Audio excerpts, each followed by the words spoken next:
বাংলাদেশ চলচ্চিত্রের ৯০ দশকের জনপ্রিয় অভিনেতা বাপ্পা রাজ দীর্ঘদিন ধরেই অভিনয়ে অনিয়মিত। তবে চলচ্চিত্র শিল্পী সমিতির নির্বাচন এবং বর্তমান ইন্ডাস্ট্রির নানা বিষয় নিয়ে এখনও খোলামেলা মত প্রকাশ করেন তিনি। সাম্প্রতিক শিল্পী সমিতির নির্বাচন, চলচ্চিত্রের বর্তমান অবস্থা এবং ঈদের সিনেমা ঘিরে স্মৃতিচারণ করতে গিয়ে নানা বিষয়ে নিজের অবস্থান তুলে ধরেছেন এই অভিনেতা। বাপ্পা রাজ বলেন, অভিনয়ের বাইরে তার ব্যক্তিগত কিছু কাজ থাকলেও সেগুলো কখনো প্রকাশ্যে আনতে চান না। তিনি নিজেকে সবসময় একজন অভিনেতা হিসেবে পরিচয় দিতে স্বাচ্ছন্দ্য বোধ করেন।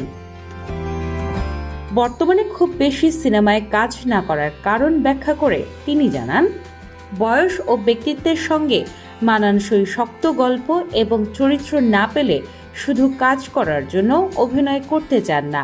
এবার বাংলাদেশ চলচ্চিত্র শিল্পী সমিতির নির্বাচনে সভাপতি পদে প্রার্থী হয়েছেন বাপ্পা রাজ।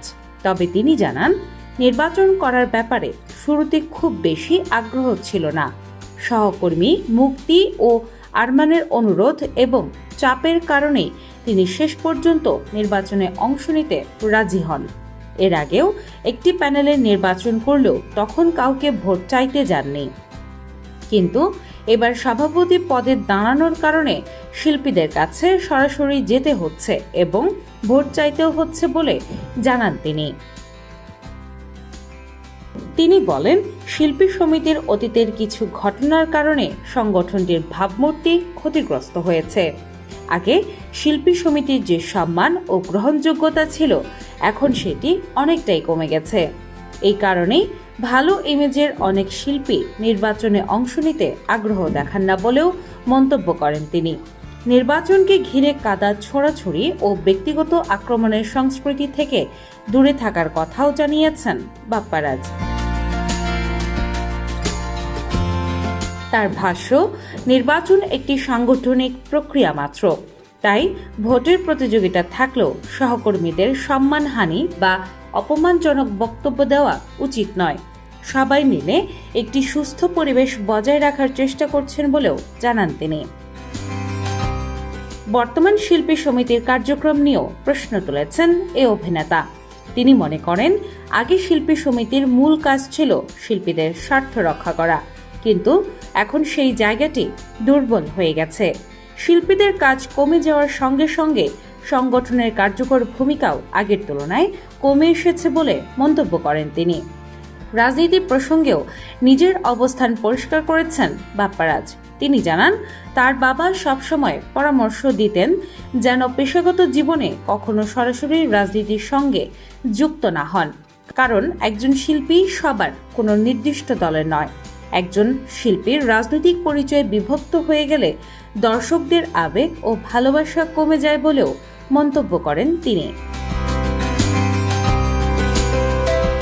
ঈদের সিনেমা নিয়ে স্মৃতিচারণ করতে গিয়ে বাপ্পা রাজ বলেন, ৯০ দশকে ঈদের সিনেমা মুক্তি পাওয়ার মানে ছিল উৎসব। শহরের রাস্তায় ব্যান্ড পার্টি ঘুরত, প্রচারণা চলত জাঁকজমকভাবে, চারপাশে অন্যরকম উন্মাদনা তৈরি হতো। এখন সেই আবহ আর নেই। সামাজিক যোগাযোগ মাধ্যমেই কিছু সীমাবদ্ধ হয়ে গেছে বলে মন্তব্য করেন তিনি।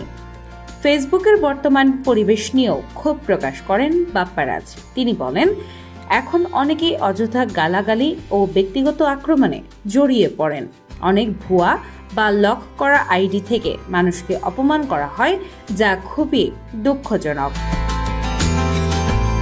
এসব সমালোচনা তাকে ব্যক্তিগত খুব একটা প্রভাবিত না করলেও সামাজিক পরিবেশের অবনতিতে তিনি হতাশ। সবশেষে দর্শকদের উদ্দেশ্যে বাপ্পা রাজ বলেন, চলচ্চিত্রকে টিকিয়ে রাখতে হলে সব সিনেমাই দেখা উচিত। কোনো সিনেমা ভালো আর কোনটি খারাপ সেই বিচার দর্শকরাই করবেন। দর্শক যদি পুরোপুরি সিনেমা থেকে মুখ ফিরিয়ে নেন, তাহলে নতুন নির্মাতা ও শিল্পীরা উৎসাহ হারাবেন। তাই চলচ্চিত্র ইন্ডাস্ট্রিকে টিকিয়ে রাখতে দর্শক, প্রযোজক ও হল মালিক সবার সম্মিলিত দায়িত্ব রয়েছে বলেও মন্তব্য করেন এই অভিনেতা। ডেস্ক রিপোর্ট, বাংলা বাজার পত্রিকা।